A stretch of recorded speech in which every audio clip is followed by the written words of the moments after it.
When people refer to biblical laws, specific biblical laws to support particular social, political stances today, I have two responses. And one would be to make sure that the law is really saying what you think it says. For example, the law against adultery applies to the marital status of the woman and not the man.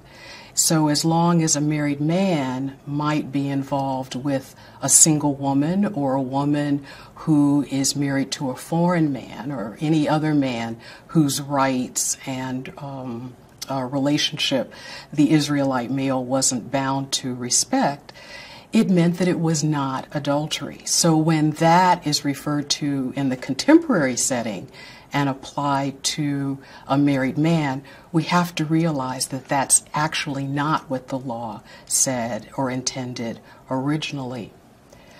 The second thing that I would want to indicate to someone who would use these laws in our setting today is to realize that laws have to change over time. Even with the Ten Commandments, we have two versions, one in Exodus and one in the book of Deuteronomy. And there's every reason to believe that the version in Deuteronomy was written later and is in fact the second law, is in fact a rewriting of these laws that we saw earlier in Exodus and applied to a later setting. So laws can change over time, they can be adapted over time, they can even be rejected over time. For instance, there's a law in Deuteronomy chapter 22 that says a woman who's raped has to marry her rapist. So even though there were reasons for that in an ancient time, I don't think that's any reason for us to feel that we need to follow that today.